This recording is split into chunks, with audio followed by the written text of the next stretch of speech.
Hello, friends. Welcome back to another episode of Call Her Creator powered by Stan. Happy New Year. I am so happy to be back in the studio. I'm so excited to go over things with you today that I just feel are heavy on my heart, but not in like a negative way. Like this is going to be a positive podcast, right?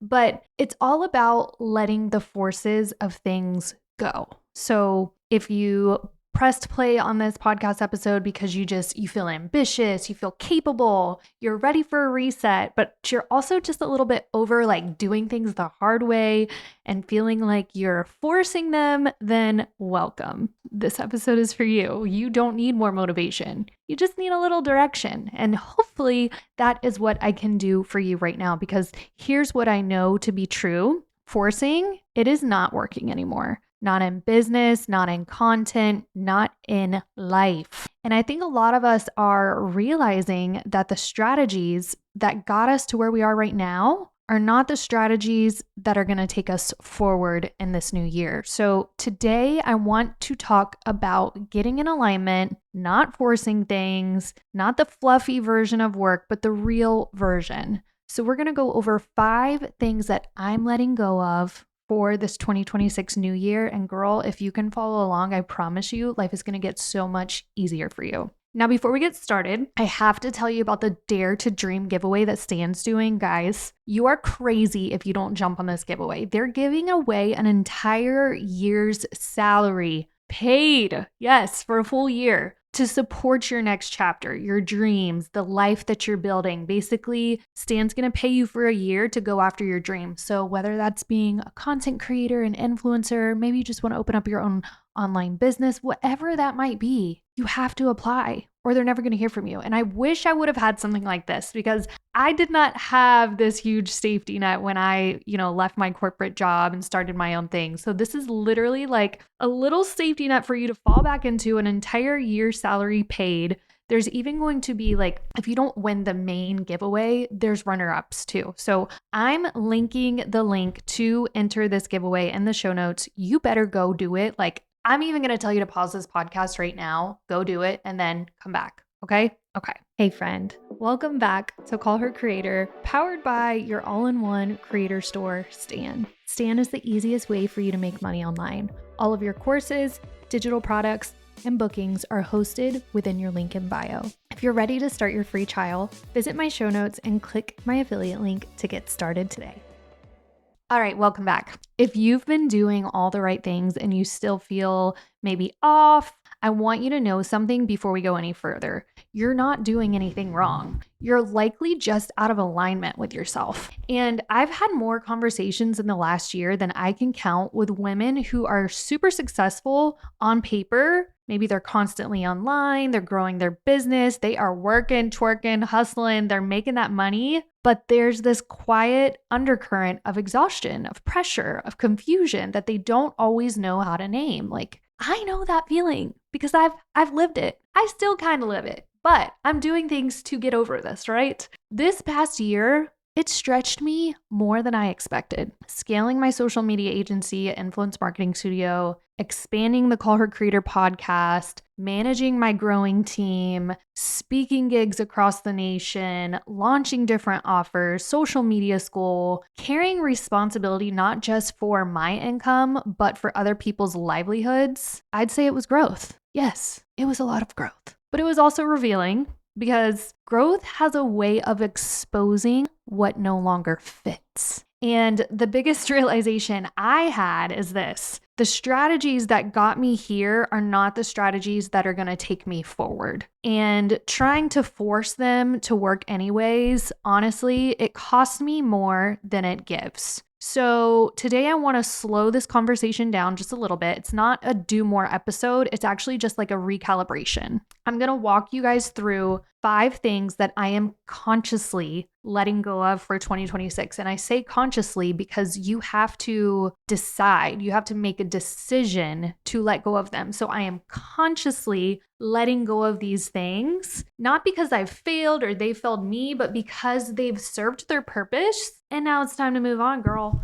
And if you're in a season of reinventing yourself, I think you'll hear yourself in this episode. So let's just get into it. The first one, okay? The first one I'm letting go of for 2026 is the hustle. And does that mean I'm just gonna like give up on everything I've worked for? No, but I am done hustling my little booty off to where I am exhausted all the time and not happy. So I'm letting go of hustle as proof of my worth. And this is like the biggest one for me. I actually started letting go of this at the end of 2025. I had this breaking point where I just couldn't do it anymore. I've talked to you guys about this in past episodes, but I was at my son's baseball game and I missed him running home to home plate. And when he didn't notice, thank God, but I noticed.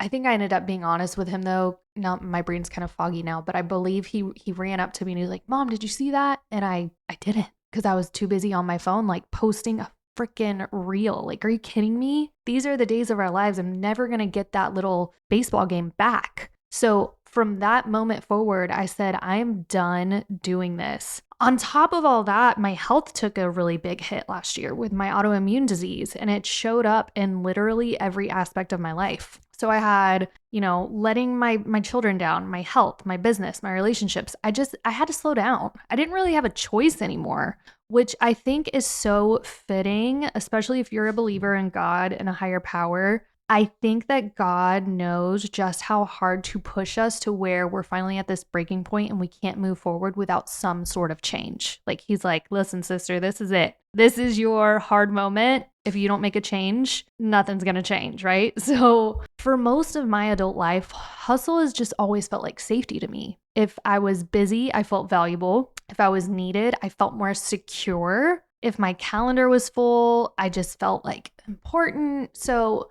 that mindset, it didn't come from nowhere. It came from building something from the ground up, from figuring out as I went, from being the person who had to make things work because there was not a backup plan for me. So when I started Influence, for example, the hustle was necessary. I had to make this work because I had quit my safe corporate job. And I've known since I was little that I wanted to be a business owner. Like I used to color rocks and walk them around the neighborhood and try to sell them as fish decor. And no, nobody bought my rocks. They were ugly. So I don't blame my neighbors for not buying them. But like I've known, like this is my destiny, is to own a business and do my own thing. So fast forwarding all this, like let's even talk about when I was growing my Instagram. Hustle was a part of the deal. I said yes to every single opportunity because I needed that momentum. So hustle made sense. But here's what happens if you don't reassess hustle as you grow. It quietly becomes your identity. And let me say that again. If you don't reassess hustle as you grow, it becomes your identity. I just heard, I was on, who was it? I think it was Amy Poehler. I can't say her last name. I think it's Poehler. She's the funny woman. She has a podcast and she had Gwyneth Paltrow on there. And Gwyneth had done like 15 movies in 5 years or something. I think it was 15 and 5. It was something crazy because as soon as Amy said it, Gwyneth was like, yeah, psycho. And she was like, why did you do that? And Gwyneth was just kind of like, like I was getting these opportunities. I didn't think I had the choice to say no. And I can totally relate to that. Like, do you have something like your business or just your job? Like you don't have the choice to say no. That's where a lot of us are. A lot of us don't have the choice.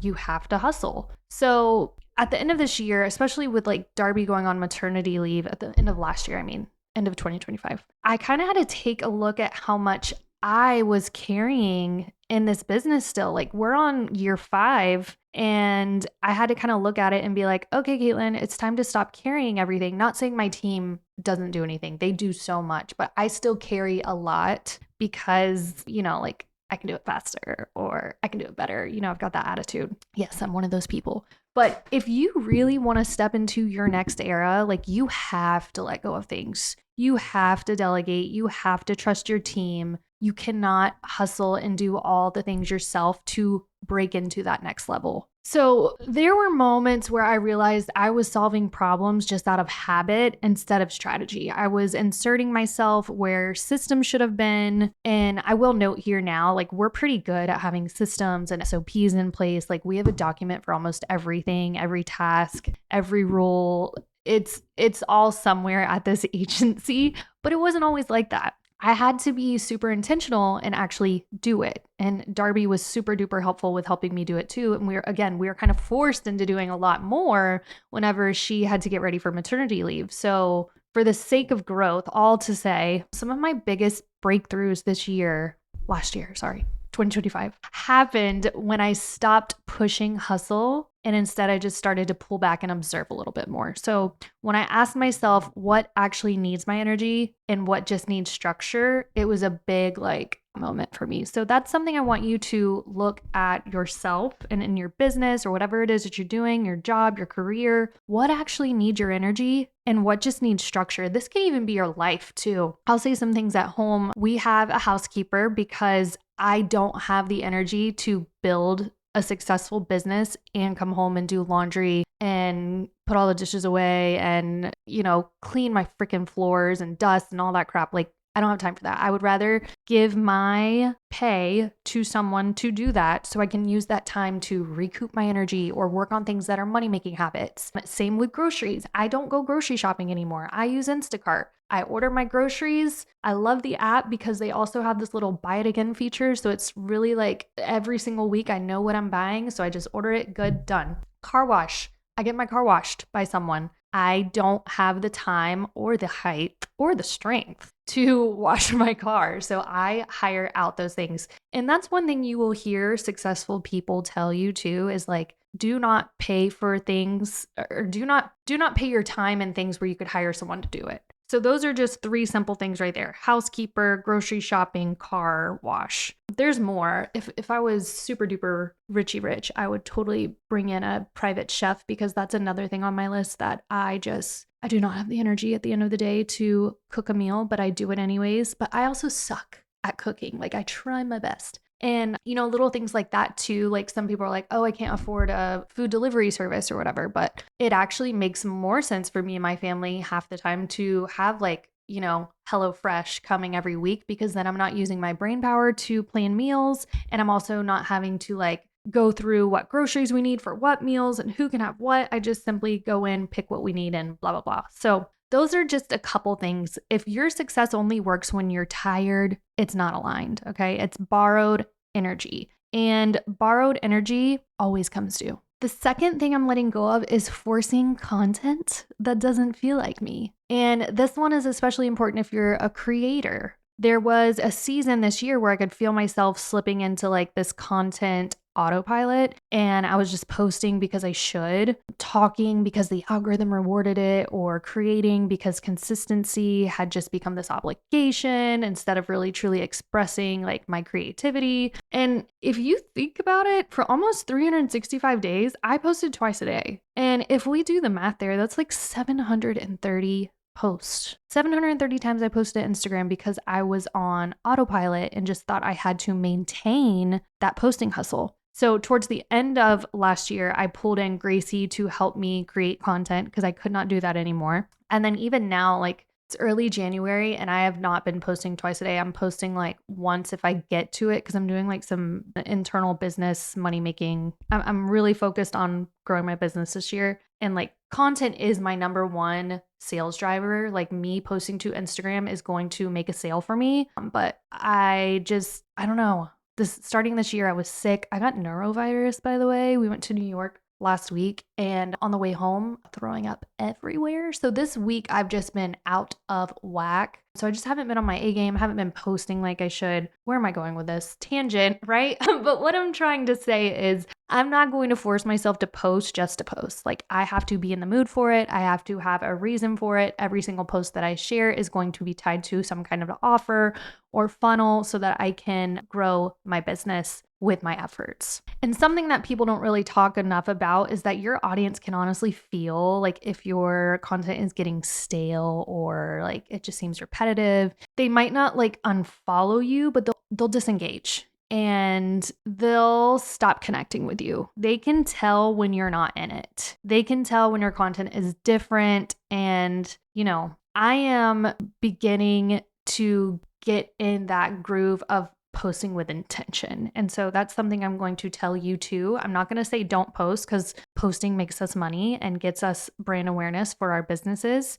but be intentional with it. The shift really happened for me when I started writing down what I really wanted out of my business and then creating content around those goals. They were calculated ideas. So I started playing around with like more talking head videos. I started sprinkling in more self-help content because it brings me joy. If you guys have seen that reinvention content that I share on Call Her Creator, sometimes I'll collab with it on my own Caitlin Rhodes account because it is something that I'm super duper passionate about and I'm trying so hard to like push my audience to look at me for that advice too, but I'm still in that Instagram growth expert content hamster wheel, but slowly but surely I'm going to get my passions out there. But you can do this too. Sprinkle in things that you're passionate about. If your content drives you up the wall or stresses you out or you feel like it's forced, take a second, write down what you want to be known for, what your goals are for your business, and then create your content around that. Forcing content disconnects you from your creativity.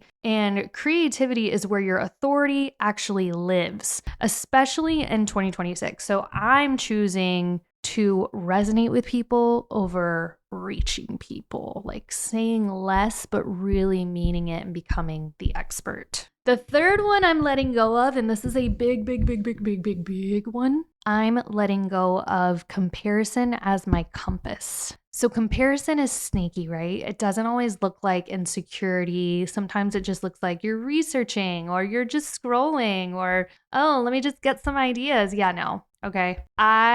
If you're constantly measuring your pace against someone else's timeline on Instagram or Facebook or YouTube, whatever it is, you're always going to feel behind. And worse, you'll make decisions that aren't even yours. You're making them because of other people and what you're seeing them do. And I've watched creators chase growth they didn't want the responsibility for. I've seen people scale faster than their systems, their boundaries, their nervous system. And I felt that pull myself. Like I said, last year, it was a pretty big eye opener. I was at that part where my nervous system couldn't handle it. My boundaries were being stepped on. So I had to just take a step back. So alignment requires discernment. Discernment is another like word of the year that I would like to put in my little, I've basically got a jar of words at this point that are my 2026 words, but look up the word discernment. It means trusting that your path does not need to look like anyone else's to be valid, right? Discernment helps you really like discern between the two things.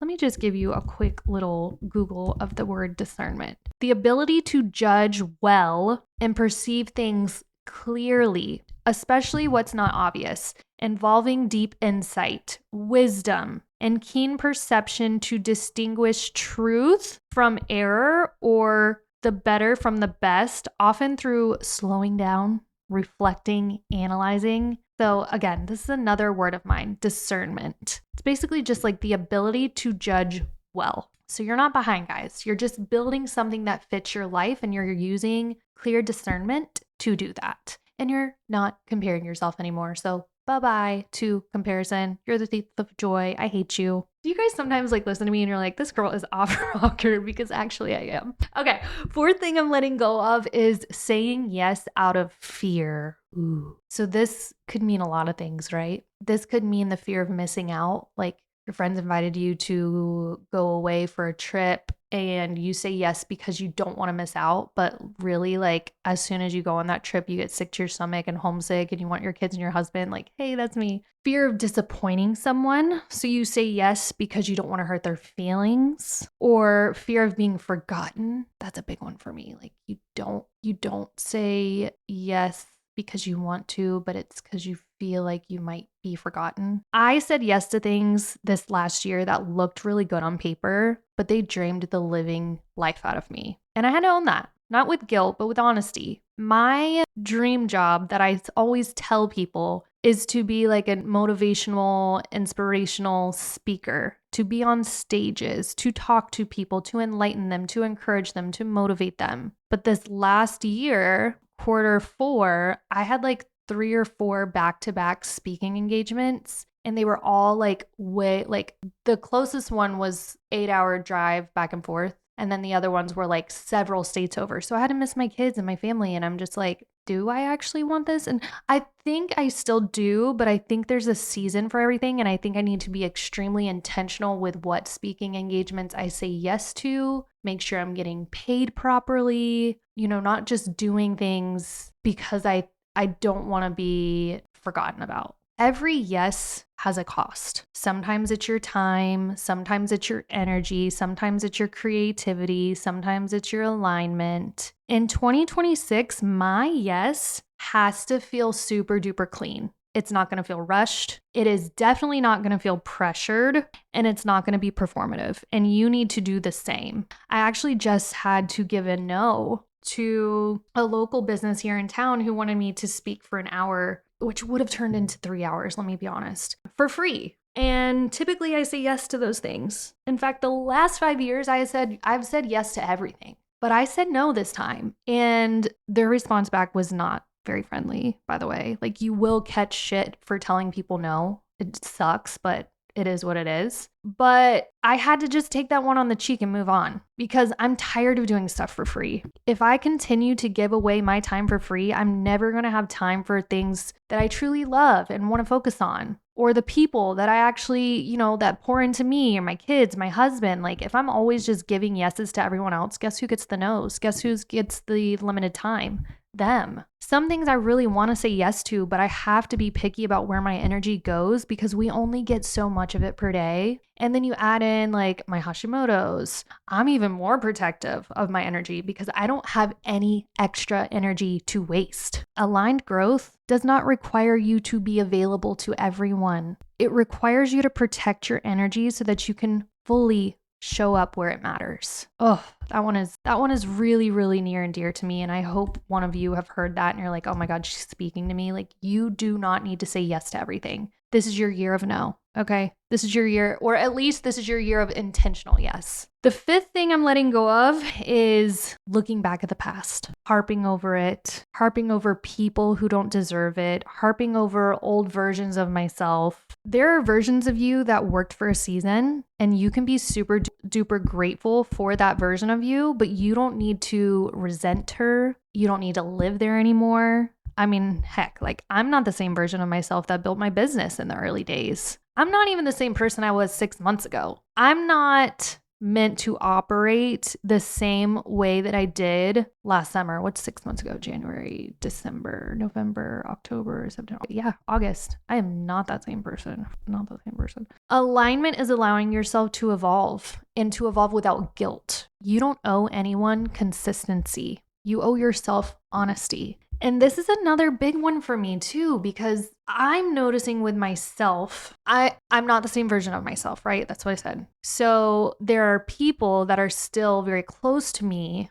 that I still don't like. Maybe I don't talk to them on a day-to-day basis. So like maybe we talk sporadically or something. They might not know even that I'm not the same version of myself I was 6 months ago. Or maybe people you've known for a very long time, like since birth or even family. They knew a version of you, but you're not that version anymore. Here's something I need to tell you. When you decide that you're not that version anymore and you step into that new version of you, you are going to get pushback. You are sometimes going to be seen as the enemy. You are going to be the villain sometimes, but you have to stay true to yourself. And if, like, we all know if we're being good humans or not, right? Like, I am a super duper believer in, being kind, leaving others better than how you found them. If I'm being a little shit, I'll admit that I'm being a little shit. But if I'm just stepping into the new version of myself that's better, and that's what we talked about, this self-loyalty, then I can't feel bad for those people that just don't get me anymore. And I can't chase those people, and I can't change for those people. They have to grow with me. And so when you stop looking at the past and step into the new version of you, like I'm warning you now that this is probably one of the hardest things to let go of, because there are going to be people that will not accept it, and you might lose relationships over it. I did. I lost quite a few, and they still hurt too. They still hurt months later. Still hurting, but I'm learning to work through it, and I'm learning, again, self-loyalty and just remain a good human. And the door's always open, to talk with these people and have an adult conversation and figure it out. But sometimes people aren't able to meet you at that level. So, okay, with all of this said, I just feel like super duper deep right now. Y'all don't really understand, but like this is truly something I'm heavily going through right now. And it's nice to talk it out. I talk to ChatGPT about it a lot and he gives me really good advice, but it's good to just be real with myself for a minute. Okay, so for January, for the whole podcast, looking forward, I'm working on doing little themes for us. So like each month when I have a podcast show, I'll have some type of theme to go around it. It leans into like the reinvention season, right? So, we're going to have a mix of marketing episodes on here, but we're also going to have really deep conversations like the one we did today. And today's conversation leans into this month's theme, which is dry January. So, no, this isn't like the dry January we're all used to. This isn't about just alcohol and not drinking. It's not so much about rules or restriction or proving discipline. For me, dry January is about drying out the things that quietly have drained me, the habits that have kept me stuck, the patterns that I've outgrown but I keep repeating, the noise that makes it hard to hear what I actually want. Dry January is about taking a pause from whatever has been numbing, distracting, or pulling you out of alignment. And maybe that is alcohol, or maybe it's overworking, or maybe it's overcommitting, maybe it's saying yes too much, maybe it's doom scrolling, people pleasing, constantly being on. Whatever that is, dry January is going to be the space that you need. The space to notice how you feel when you're not running on autopilot, the space to reconnect with your energy, your intuition, your priorities, the space to start the year with intention instead of pressure. And this is important for me because I've learned the hard way that you don't need to force a new version of yourself into existence. You just need to create the conditions that allow her to emerge naturally. And the people that are important will come along with you. The people who didn't care in the first place will be left behind. And I believe in that wholeheartedly. And I know some of you are craving that same reset,